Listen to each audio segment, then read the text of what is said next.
recordando lo que es anatomía, ¿no? Tenemos el globo ocular, este tiene sus cámaras, cámara anterior, posterior y cavidad vítrea, ¿no? En cámara anterior y posterior, el contenido va a ser el humor acuoso y en cavidad vítrea, bueno, va a ser el humor vítreo. Entonces, en la cámara anterior va a ser esta zona que va a estar delimitada anteriormente por la córnea y posteriormente por el diafragma iridolenticular, ¿ya? El iris, pupila y el cristalino. Su profundidad va a ser mayor en la zona central, donde va a ser aproximadamente de 3 milímetros, y como pueden ver en la periferia, la profundidad va a ser muchísimo menor. Y acá vamos a encontrar el ángulo, ¿no? El ángulo iridocorneal. ¿Qué más? La cámara anterior va a ser mayor en aquellos pacientes afáquicos, es decir, aquellos pacientes que no tienen cristalino, ya, por ende les da un poco más de espacio, ¿no? Aquellos pacientes pseudofáquicos, aquellos que han sido sometidos a una cirugía de extracción de cristalino y se les ha colocado un lente intraocular, que es una estructura muy delgada, entonces por ende también les ofrece más espacio en la cámara anterior. Y los pacientes miopes, que generalmente son ojos grandes y tienen cámaras anteriores grandes, ¿ya? Y donde podemos encontrar cámaras anteriores pequeñas en aquellos pacientes hipermétropes, ¿no? Que son ojos pequeños y generalmente van acompañados de cámaras anteriores pequeñas también. Entonces, tenemos el ángulo camerular o ángulo iridocorneal. El ángulo es una estructura que la vamos a encontrar por debajo del limbo, ¿no? El limbo es esa zona que se encuentra entre la córnea y la esclera. Entonces, por debajo del limbo vamos a encontrar el ángulo. Y en el ángulo vamos a encontrar diferentes estructuras, ¿no? En esta imagen que pueden ver a la derecha en la parte inferior, ¿no? Esta es una gonioscopía, es un tipo de examen donde ayudados por un lente, que es el goniolente, podemos ver directamente el ángulo, ¿ya? Y podemos observar acá en esta magnificación las diferentes estructuras. Entonces, desde abajo hacia arriba, lo que vamos a observar va a ser el iris periférico con el cuerpo ciliar. Luego continúa con el espolón escleral. El espolón escleral, como pueden ver en la imagen de la izquierda, es un segmento de la esclera, ¿no? Que se va a ir hacia adelante, ¿no? Y hacia adentro, ¿no? Y eso es lo que podemos ver acá, eso es el espolón escleral. Y luego, entre el espolón escleral y la línea de Schwalbe, vamos a encontrar a la malla trabecular. La malla trabecular va a tener dos zonas, una zona pigmentada y una zona no pigmentada, ¿ya? Y luego, por último, la última estructura que vamos a encontrar es la línea de Schwalbe, ¿ya? La línea de Schwalbe se va a corresponder, ¿no? O va a ser igual a la membrana de Descemet. Recordemos que la córnea tiene 5 capas, dentro de estas tiene la membrana de Descemet. Y la porción más periférica de la membrana de Descemet es lo que se va a visualizar como esta línea, ¿no? Que tiene un nombre, es la línea de Schwalbe.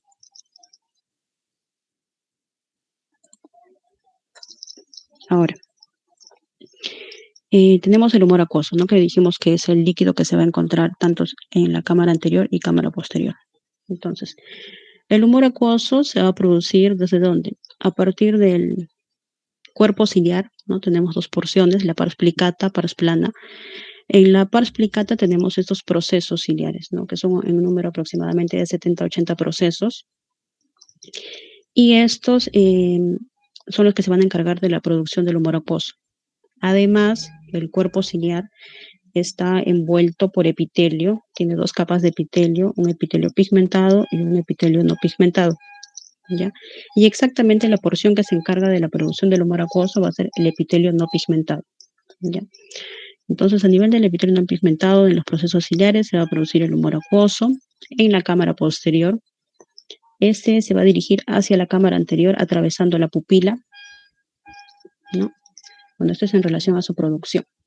Entonces, más o menos el volumen de humor acuoso es aproximadamente de 250 microlitros. Su producción va a ir más o menos de 2 a 3 microlitros por minuto, es decir, su tasa de producción es al 1%, ¿no? Más o menos en hora y media tenemos, en 90 a 100 minutos tenemos todo un recambio del humor acuoso.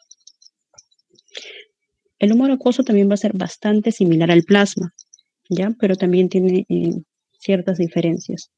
Por ejemplo, el humor acuoso va a contener más ascorbato, más lactato, pero a diferencia del plasma va a tener muchísimas menos proteínas, ya menos glucosa también. Y tiene diferentes mecanismos por los cuales se va a producir. Ya, hay diferentes mecanismos. El principal, el que participa en mayor porcentaje, va a ser la secreción activa, ¿no? Secreción activa, recordemos que quiere decir que es un transporte que requiere energía. Ya, este va a ser el más importante.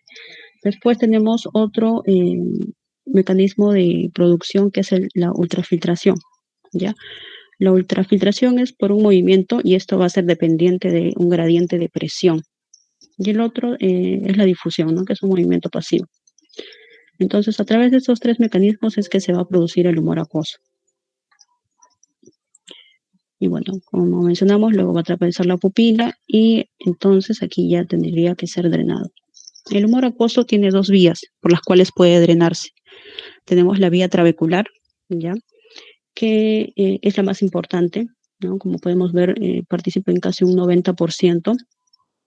Y tenemos la otra vía que es la uveoescleral, que participa aproximadamente en un 10%, pero en verdad nada es absoluto, ¿no? Hay rangos. La vía uveoescleral puede ir desde un 10, incluso se ha encontrado hasta un 40-45%. Y la vía trabecular a veces se encuentra entre un 70-90%, pero en general la conclusión es que la más importante y donde se va a drenar en mayor porcentaje es la vía trabecular. ¿Ya? Acá podemos ver, ¿no? En esta imagen la malla trabecular. La malla trabecular va a tener tres capas. La porción más externa, que va a ser la malla uveal.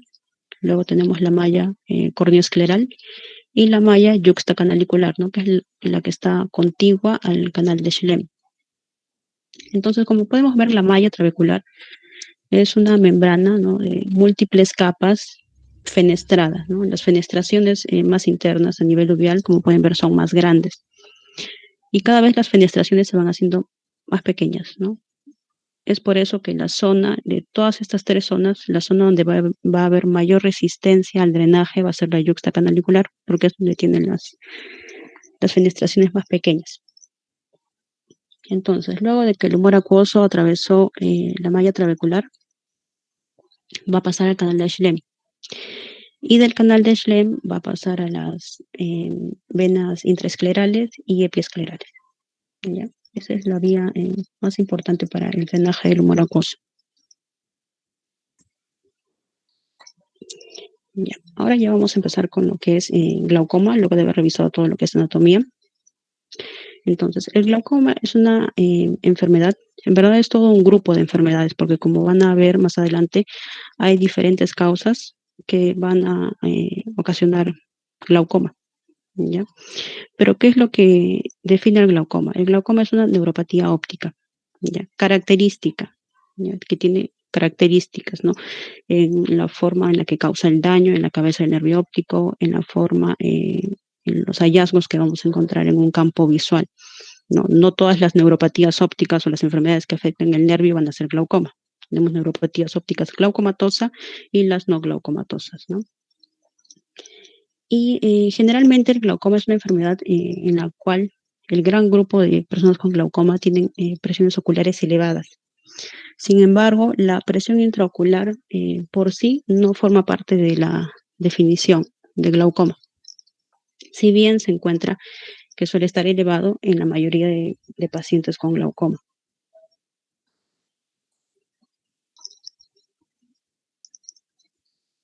Ya.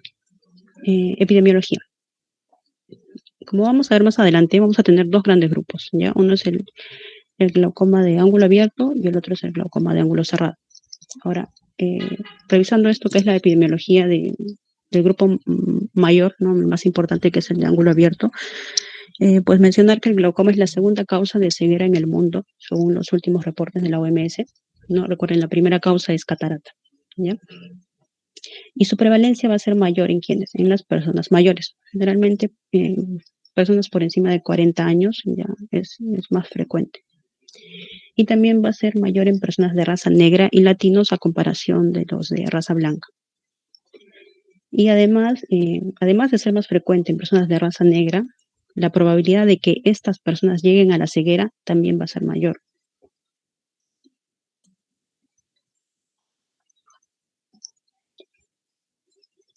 Ahora, en los factores de riesgo, hay diferentes estudios que se han dado para establecer qué factores de riesgo pueden hacer que un paciente desarrolle glaucoma, ¿ya?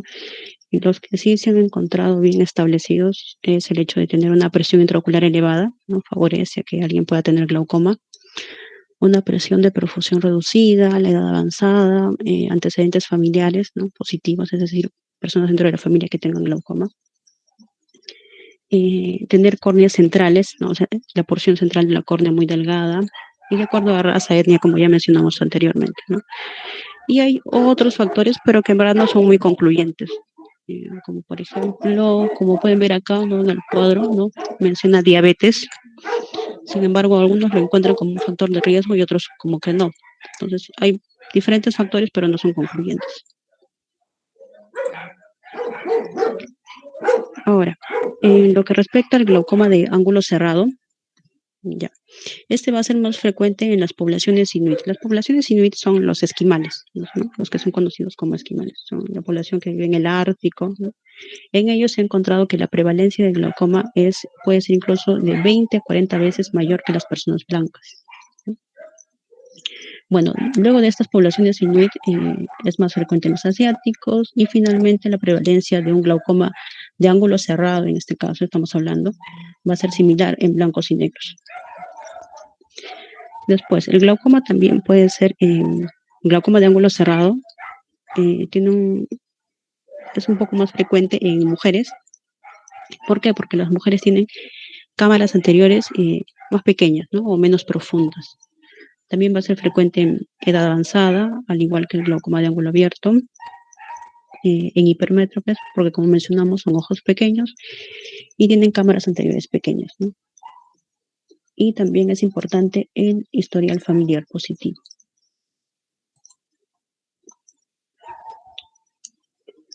Bueno, en general, en la epidemiología, además de todos estos factores genéticos, ¿no? Y familiares, también es importante, no se puede concluir que solamente sea por herencia el hecho de que alguien presente glaucoma, porque en algunos estudios en gemelos se ve que si bien es más frecuente que entre gemelos compartan el hecho de tener glaucoma, en todo este grupo de gemelos la mayoría no tiene glaucoma. ¿Ya? Entonces eso quiere decir que los factores ambientales también son importantes para que alguien pueda desarrollar o no pueda desarrollar glaucoma.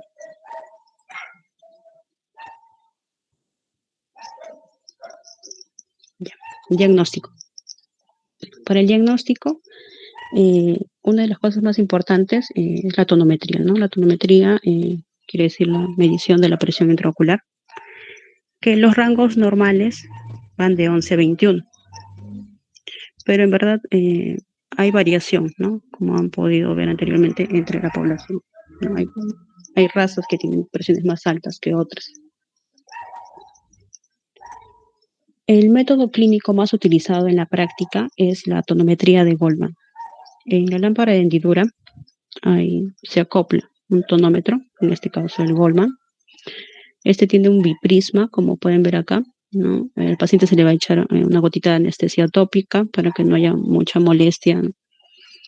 Y este tonómetro tiene que entrar en contacto con la córnea, ¿ya? Y lo que tiene que hacer es aplanarla, ¿no? Entonces, se basa en el principio de Inverfic. El principio de Inverfic quiere decir que la presión de una esfera, en este caso estamos hablando del globo ocular, va a ser igual a la fuerza necesaria para aplanar determinada área de esta esfera. Entonces, en eso se basa el tonómetro de Goldman. Ya, lo que va a hacer es aplanar esta porción central de la córnea y se van a formar estos dos meniscos o semilunas, como pueden ver acá. Y cuando estos dos entren en contacto, ese será el punto para determinar que esta es su presión intraocular, ¿no?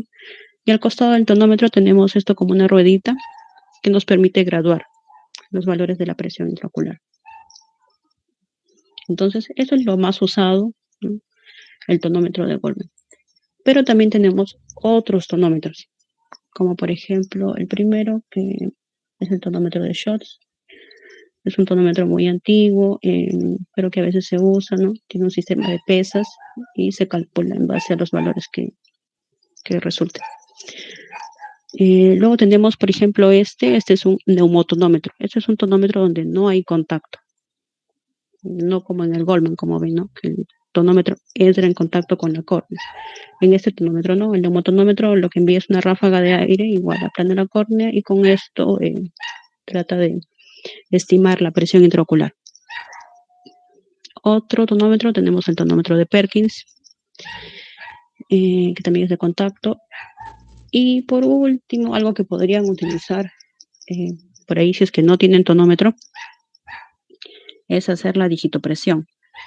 La digitopresión lo que nos ayuda es comparar, ¿no? Estimar más o menos la tensión que tiene ese globo ocular, ¿no? Pero esto solamente va a ser, lo vamos a poder usar si es que son presiones muy elevadas, ¿no? Porque nosotros no vamos a decir con los dedos, está en 22, está en 16, está en 15, ¿no?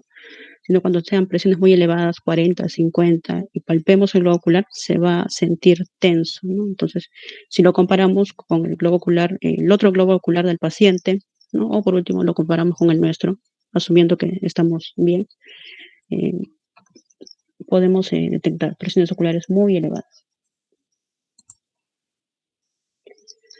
Además, hay diferentes factores que pueden aumentar la presión intraocular o disminuir, ¿no? Como pueden ver, hay factores que pueden elevar, como por ejemplo el aumento de la presión venosa epiescleral, que es algo que sucede en pacientes, por ejemplo, con eh, enfermedad tiroidea, hipertiroidismo, pero que causa manifestaciones oculares. ¿Qué más? Cuando hay maniobra de Valsalva. Ya. Pero también pueden haber artefactos al medir la presión intraocular, como por ejemplo que el paciente intente cerrar, o sea, que no colabore, ¿no? Y cierra los párpados, ¿no? Entonces, en esta fuerza que hace, la va a transmitir al globo ocular y falsamente vamos a tener una presión intraocular artificialmente elevada. Después también hay factores que pueden disminuir la presión intraocular, como por ejemplo cuando los pacientes están anestesiados, en condiciones de acidosis, el embarazo, también algunas, por ejemplo, el alcohol, pero el efecto del alcohol es muy corto, incluso como para considerar como terapia para el glaucoma. La heroína, la marihuana, igual, ¿no? La marihuana, si bien puede disminuir la presión intraocular, no se la considera actualmente como tratamiento porque, uno, por los efectos adversos y porque el periodo de su acción es muy corto, ¿no? Algo que también es importante en la presión intraocular es, por ejemplo, tenemos un paciente, ¿no? El paciente viene en el momento en el que nosotros atendemos, que normalmente puede ser desde 8 de la mañana, quizá hasta 8 de la noche. Y solamente nosotros vamos a tomar la presión intraocular de un instante de todo su día de 24 horas. Sin embargo, la presión intraocular no es estable, ¿ya? En personas normales, la presión intraocular puede tener una variación de 2 a 6 milímetros de mercurio. Entonces, nosotros prácticamente asumimos un valor durante un instante del día como la presión intraocular de este paciente que probablemente venga a control, no sé, en un mes, 2 meses, 3 meses. Sin embargo, la presión intraocular en verdad tiene una variación. Y se ha visto que los valores más elevados son durante el sueño y en las primeras horas de la madrugada, ¿ya? Y como ven, también es importante establecer cuál es la presión más elevada que presente este paciente. ¿Por qué? Porque se ha visto que en las personas que tienen grandes fluctuaciones, a mayor fluctuación, hay más daño, más posibilidad de que haya daño por glaucoma. Pero sin embargo, si bien la presión intraocular se eleva más en las primeras horas de la mañana, pues es casi imposible tener un paciente a las 4 o 5 de la mañana en consultorio, ¿no? Para tomarle la presión intraocular.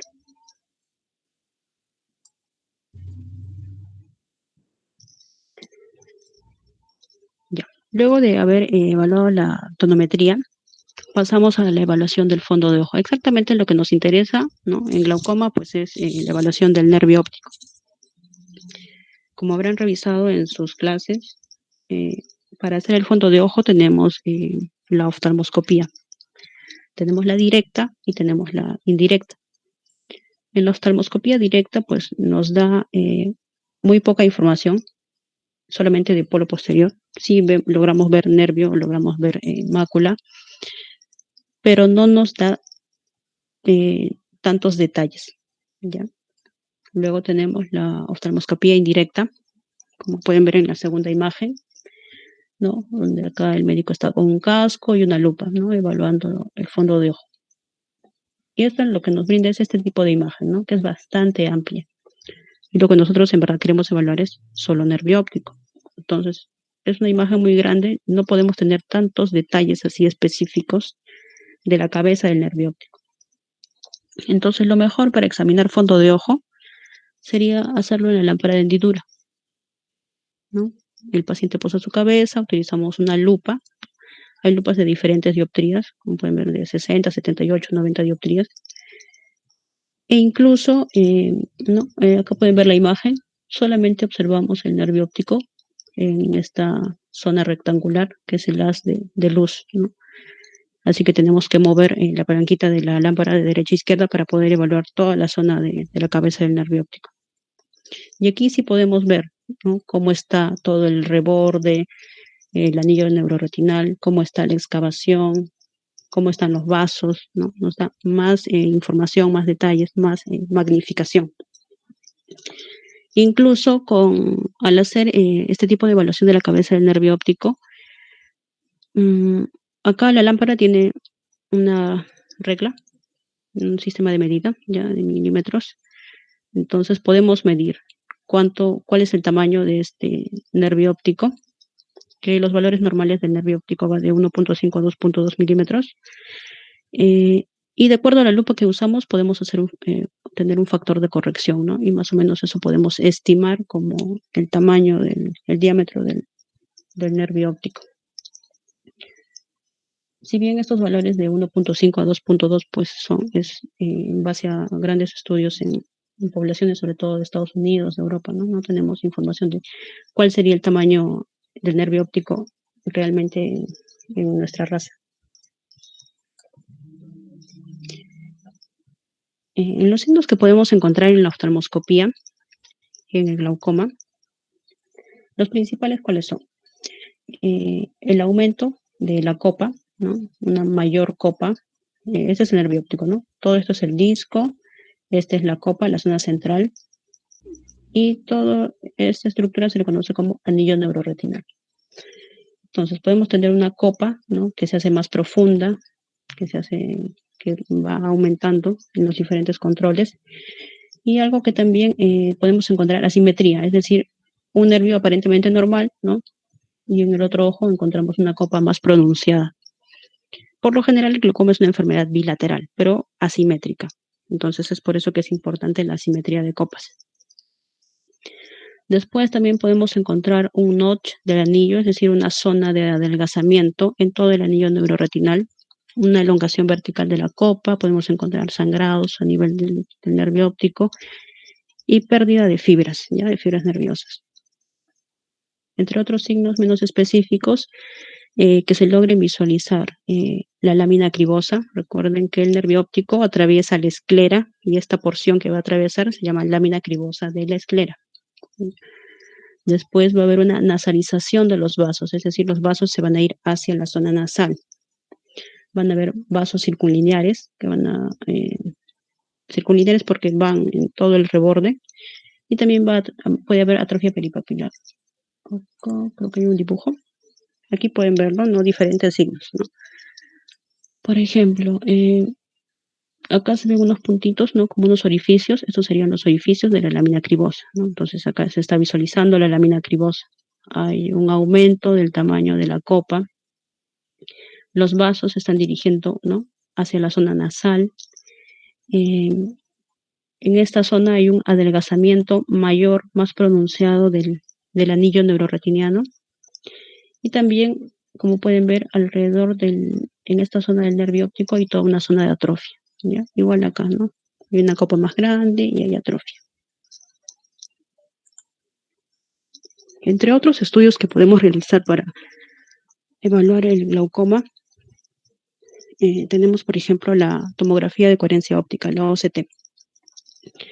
Podemos hacer una OCT de nervio óptico, donde va a evaluar el número de fibras, la capa de células ganglionares, va a evaluar también la excavación, ¿no? Nos va a dar diferentes valores y también nos da estos colores, que es como si fuera un semáforo, ¿no? Verde normal, amarillo indeterminado y rojo algo que, ¿no? Que sí podría ser patológico.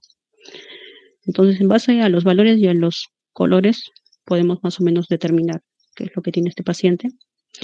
Y también podemos hacer una tomografía de segmento anterior, ¿no? Como pueden ver, esta es una tomografía de segmento anterior, permite evaluar la profundidad de cámara anterior y nos da muy buena resolución del segmento anterior.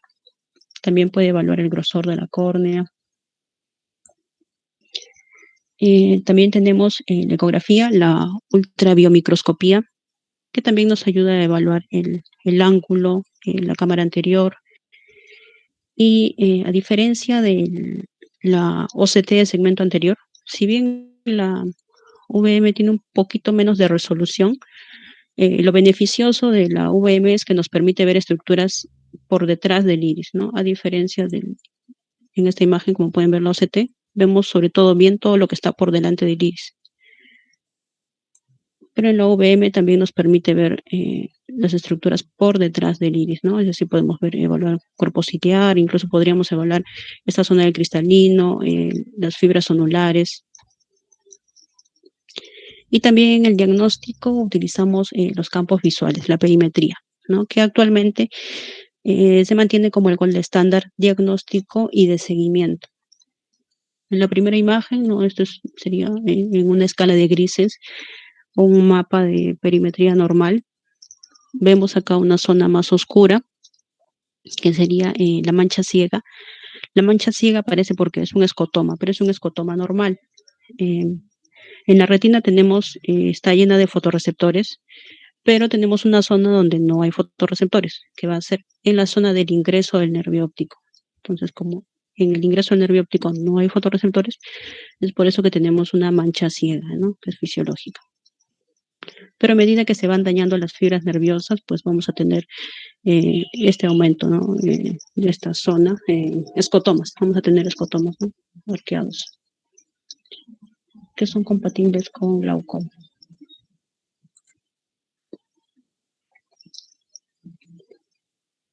Otro estudio que se utiliza es la paquimetría.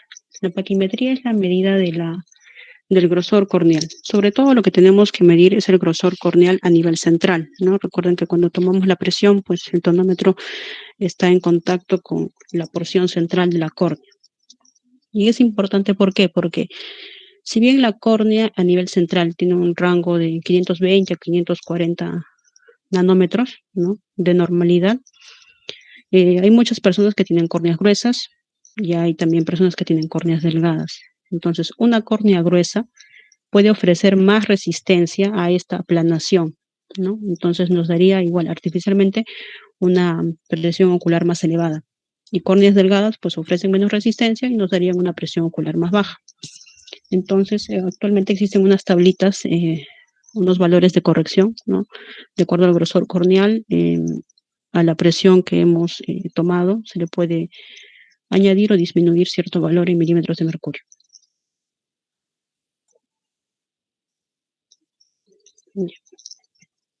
Ahora pasamos a la clasificación, ¿no? Generalmente el glaucoma lo clasificamos en dos grandes grupos, abierto y cerrado, ¿no? En base a esto, decimos si es primario. Primario quiere decir que no encontramos ninguna razón, ¿no? No hay ninguna causa ocular, no hay ninguna causa sistémica que me explique que el paciente tenga glaucoma, ¿no? Mientras que el secundario quiere decir que hay algo, ¿no? A nivel ocular o sistémico que me está causando que este paciente tenga glaucoma. También puede clasificarse de acuerdo al momento de aparición en congénito, juvenil, del adulto y de acuerdo al curso, ¿no? Un cuadro agudo o un cuadro crónico. Entonces, ¿cómo vamos a evaluar el ángulo? Ya que la clasificación básicamente es de ángulo abierto a ángulo cerrado. Para el examen del ángulo tenemos la gonioscopía. La gonioscopía es un estudio en donde usamos un lente, un goniolente, que está en contacto con el globo ocular y nos permite ver las estructuras del ángulo. ¿Ya? Tiene una clasificación, la más usada es la de Schaffer, hay otras clasificaciones. De forma general, como pueden ver, ¿no? Mientras menos estructuras veamos a nivel del ángulo, quiere decir que este ángulo es cerrado. Mientras más o todas las estructuras se logran visualizar, quiere decir que este es un ángulo abierto. Hasta el grado 2 de Schaffer, estos pacientes presentan un riesgo de cierre angular, ¿no? Es decir, un riesgo de que en algún momento bruscamente el ángulo se cierre y pudieran presentar lo conocido como glaucoma agudo, ¿no? Mientras que un grado 3 o 4 de Schaffer son ya ángulos abiertos y no, estos no tienen riesgo de presentar un glaucoma de ángulo cerrado. Otra forma de evaluar el ángulo es el Van Herijk, ¿no? Para el Van Herijk lo que hacemos es un haz de luz bastante delgado y con una inclinación diagonal a nivel del limbo, ¿no? La porción más periférica de la córnea, y lo que vamos a hacer es comparar. Vamos a comparar la profundidad de la cámara anterior con el grosor corneal, ¿no?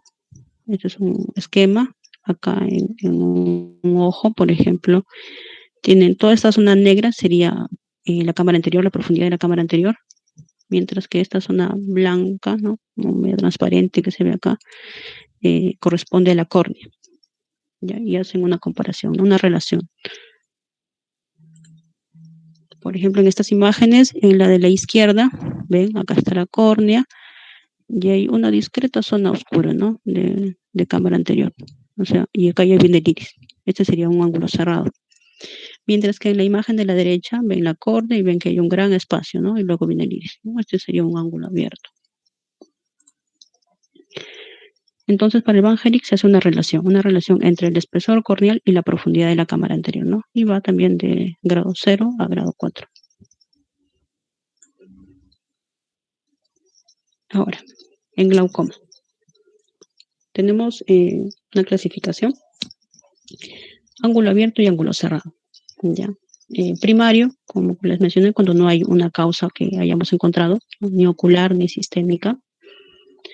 Incluso hay un tipo de glaucoma que se llama glaucoma de tensión normal.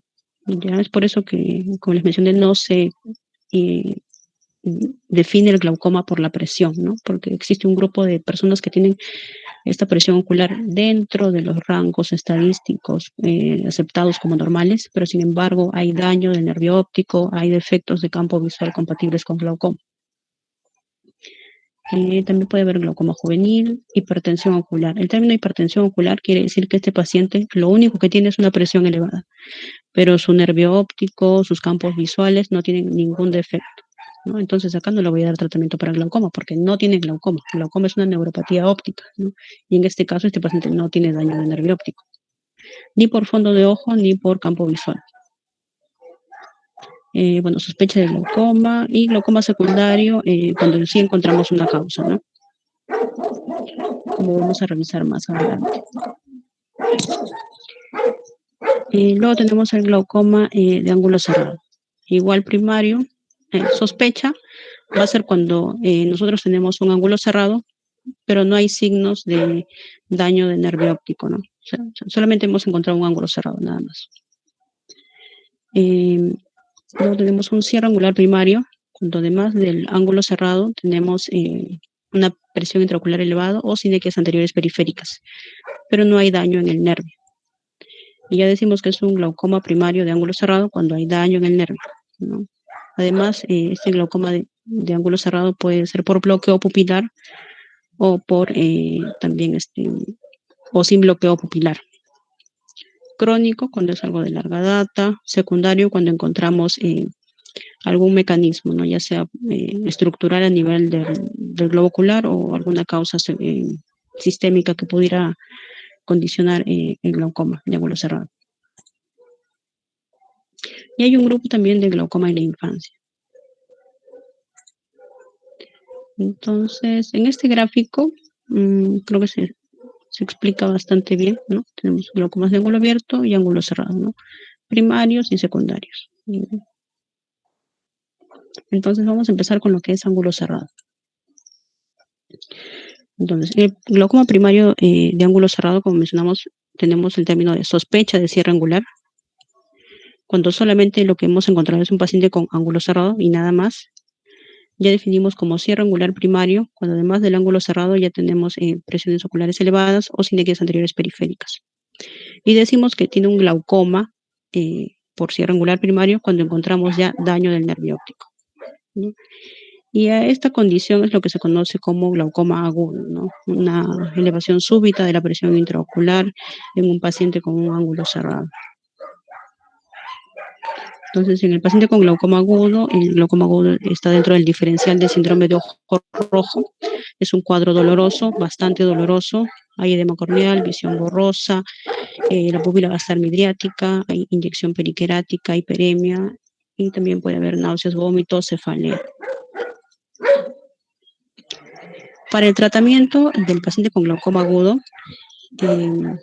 bueno, también lo que vamos a encontrar son presiones elevadas, ¿no? Presiones muy altas. No hay un valor por el cual, digamos, si tiene o no tiene, simplemente son valores muy altos, 40, 50, 60 de presión intraocular.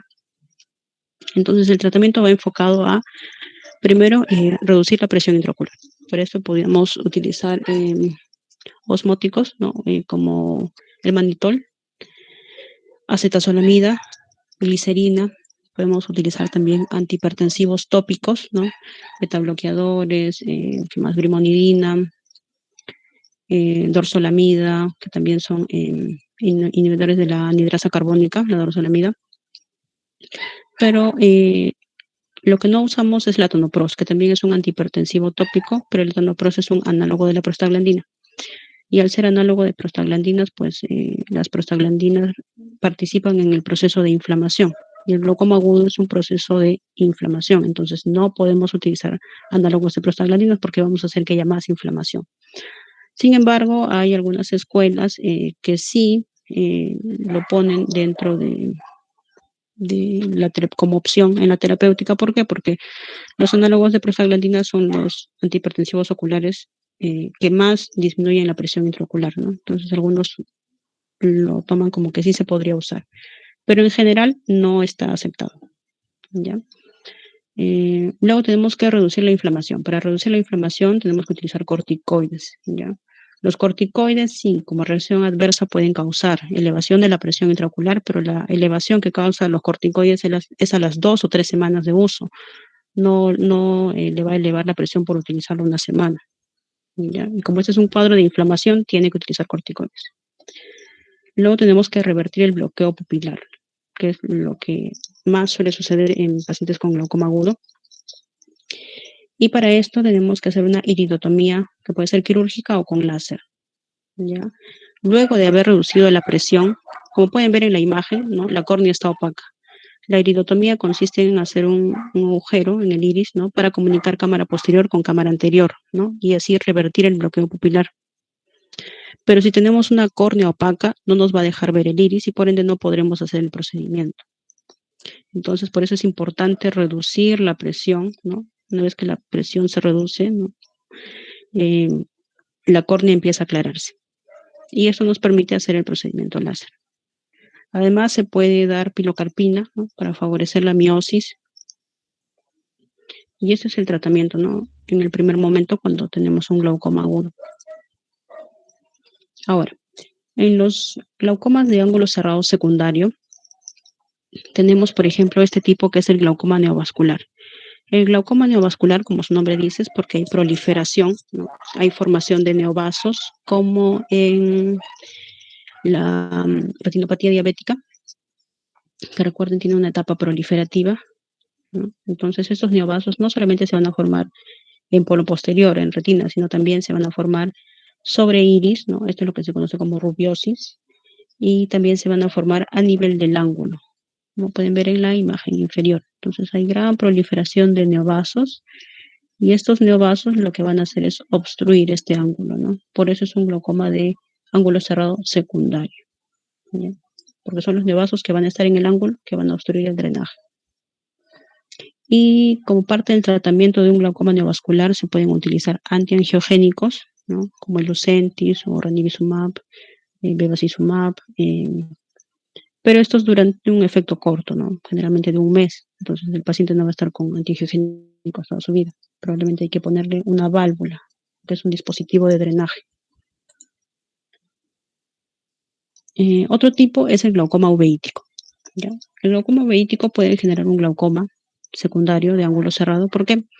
Porque va a haber inflamación y va a haber sinequias, ¿no? Las sinequias son adherencias. Entonces podemos encontrar sinequias anteriores periféricas, como en la imagen que ven abajo, es decir, a nivel del ángulo se van a adherir, el iris se va a adherir a la córnea, entonces va a obstruir la malla y no va a haber un adecuada área para el drenaje, ¿ya? Y también se pueden formar sinequias posteriores, es decir, de iris hacia cristalino, ¿no? Acá han obstruido toda la pupila, entonces van a favorecer que el iris se vaya hacia adelante, se abombe y va a cerrar el ángulo.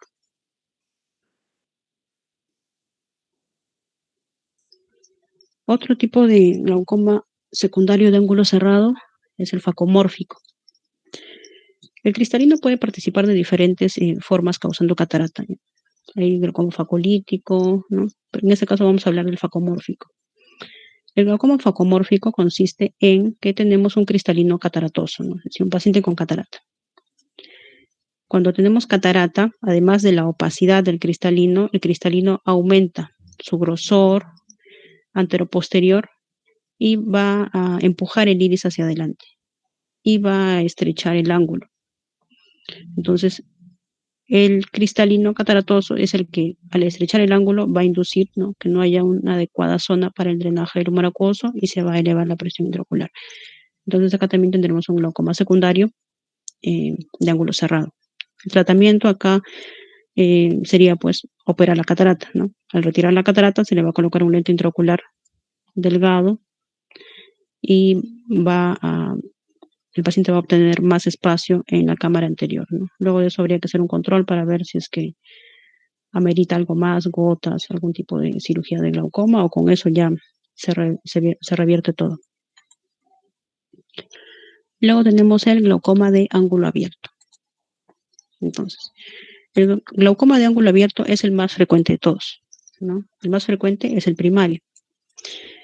Como mencionamos, la clínica va a ser silenciosa y el paciente puede referir sin disminución de la agudeza visual, pero en estadios muy avanzados, ¿no? Donde ya lo que podamos ofrecerle sea muy poco.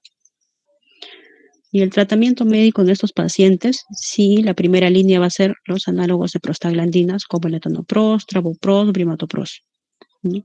Entonces, en todo paciente con glaucoma primario de ángulo abierto, empezamos siempre con análogos de prostaglandinas.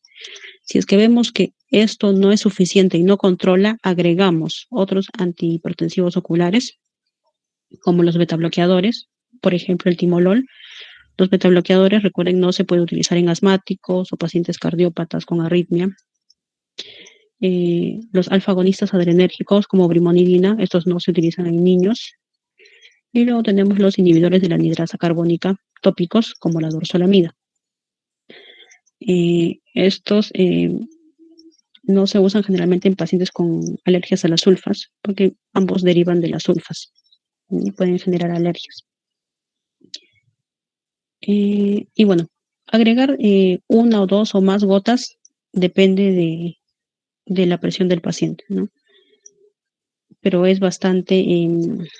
hay medicamentos que vienen ya combinados, por ejemplo el Critantec, donde vienen como 3 medicamentos en una sola gota, lo cual es más fácil para el paciente echarse una sola gota que si tuviera que echarse 4 tipos de gotas, ¿no?, durante todo el día. Luego de empezar con el tratamiento tópico, tratamiento en gotas, si es que no se controla, pasamos a un tratamiento quirúrgico, ¿no? En este lo que podemos utilizar es la trabeculectomía, que aún se mantiene como el gol estándar quirúrgico. Sin embargo, actualmente ya han salido otras técnicas quirúrgicas para glaucoma, para disminuir la presión intraocular, que se ha visto que tienen muy buenos resultados, ¿no? Así que quizá en el futuro, quizá alguna nueva técnica le quite el gol estándar a la trabeculectomía. Luego tenemos los implantes valvulares. También hay procedimientos láser. Los procedimientos láser lo que hacen es una ciclodestrucción, ¿no? El humor acuoso se produce a nivel de los procesos ciliares, entonces el láser lo que va a hacer es quemar estas zonas, ¿no? Destruir algunos procesos ciliares para hacer que haya menor producción de humor acuoso. También se puede hacer crioterapia. La crioterapia también realiza lo mismo, ¿no? Causa la destrucción total de los procesos ciliares, pero es un procedimiento muy doloroso. Entonces, crioterapia solamente hacemos en ojos ciegos dolorosos, es decir, para pacientes con glaucoma que ya perdieron toda la visión, ¿no? Pero tienen presiones oculares muy elevadas y este ojo les duele demasiado por esta presión ocular tan elevada. Entonces, se podría hacer crioterapia, pero es un procedimiento, en sí el mismo procedimiento es bastante doloroso, así que también a veces se utilizan las técnicas láser para disminuir estos valores. O incluso a veces también se les pone válvulas. En las causas secundarias del glaucoma de ángulo abierto, tenemos por ejemplo, el glaucoma pigmentario. El glaucoma pigmentario, pigmento tenemos pues en el iris, ¿no? Entonces, el glaucoma pigmentario es una condición en la cual el iris va a perder su pigmento y estas partículas de pigmento van a ir también al ángulo y van a obstruir la malla trabecular. Entonces, acá tenemos un glaucoma de ángulo abierto secundario por el pigmento que se encuentra, ¿no? En el ángulo, a nivel de la malla. Este es frecuente en adultos jóvenes, en raza blanca, en miopes, y es por el depósito de pigmento en la malla trabecular. En esta imagen pueden ver gran cantidad de pigmento a nivel del ángulo, ¿no? Toda una banda oscura. Y como pueden ver en esta imagen, lo que se encuentra en el centro, los pacientes con glaucoma pigmentario lo que tienen es una atrofia del iris, por eso es que se puede ver, ¿no? La luz también. Pero la atrofia suele ser periférica, ¿ya? En las zonas periféricas. Y tenemos otro tipo de glaucoma de ángulo abierto secundario, que es el pseudoexfoliativo, que es el más frecuente dentro de los glaucomas secundarios de ángulo abierto. En el glaucoma pseudoexfoliativo, lo que sucede es que hay un material pseudoexfoliativo a partir del epitelio del cristalino, a partir del epitelio del iris. Entonces, este material, ¿no?, de pseudoexfoliación se va a depositar en el borde pupilar o también se va a depositar sobre la cara anterior del cristalino, ¿no?, sobre la cápsula anterior del cristalino. Y como la pupila va a ser se dilata, ¿no?, se abre y se cierra, entonces es por eso que a veces se puede ver este doble rodete, ¿no?, de material pseudoexfoliativo depositado sobre la cápsula anterior del cristalino. Igual que el anterior, este material se va a depositar también a nivel de la malla trabecular, a nivel del ángulo, y va a obstruir el drenaje del humor acuoso.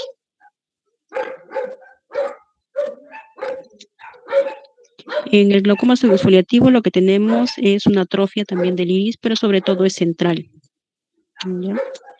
Y algo que también podemos encontrar es esta línea ondulante que se ve sobre la línea de Schwalbe. Esta se va a denominar la línea de Sanpaolesi, que es el hallazgo más precoz en un glaucoma pseudoexfoliativo. Y también el glaucoma, podemos tener un glaucoma uveítico de ángulo abierto, ¿no? ¿Qué es lo que va a pasar en este tipo de glaucoma uveítico, pero de ángulo abierto? Lo que sucede en la uveitis, recuerden, tenemos células, tenemos celularidad, proteínas en cámara anterior. Entonces, muchas veces este material, ¿no?, esta fibrina, las células, todos estos agregados proteicos, igual, ¿no?, van a ir todas estas partículas a nivel de la malla y la van a obstruir, ¿no? La inflamación también va a dañar el drenaje. Entonces, no va a haber un drenaje adecuado del humor acuoso y se va a elevar la presión intraocular. Y también, como en los cuadros de uveitis, ¿no?, suelen ser procesos largos, incluso a veces recurrentes, ¿no?, crónicos. Muchas veces estos pacientes con uveitis están con corticoides, ellos sí, por largos periodos, ¿no?, con uso prolongado de corticoides. Y es por eso que en respuesta a los corticoides podrían hacer un glaucoma secundario, ¿no?, a los corticoides. Entre las técnicas quirúrgicas que mencionamos, una era la trabeculectomía, ¿no? La trabeculectomía consiste en hacer un flap a nivel escleral. Luego se ingresa a cámara anterior, se hace una iridectomía, se corta una porción del iris pequeña. Y luego estos flaps eh, se unen otra vez con puntos, ¿no? Pero solamente para que estén en contacto, ¿no? No para que esté totalmente cerrado. Incluso para la trabeculectomía se utilizan algunas sustancias antifibróticas como 5-fluoracilo, como mitomicina, para que esto no cicatrice y en verdad sea una nueva vía donde pueda fluir el humor acuoso. Y lo que se va a formar es una ampolla, ¿ya? O sea, esto es lo que se quiere formar, una ampolla. Bueno, en esta imagen es una ampolla demasiado grande, ¿no? Pero es como para que la vean y más o menos tengan una idea. Pero eso es lo que se quiere formar, una ampolla debajo de conjuntiva por donde el humor acuoso, ¿no? Además de estar en cámara anterior, pues va a fluir. Eh, Otra técnica quirúrgica es el implante de válvula. Esta es una válvula, ya se coloca, se hace una disección de la conjuntiva, del tenón, se ubica entre los rectos, ¿no? Se adhiere con puntos a la esclera y este tiene un tubito, como pueden ver, y este tubito tiene que ir a la cámara anterior. Entonces, igual, el humor acuoso irá hacia la válvula, ¿no? Y así disminuirá la presión intraocular. Y por último,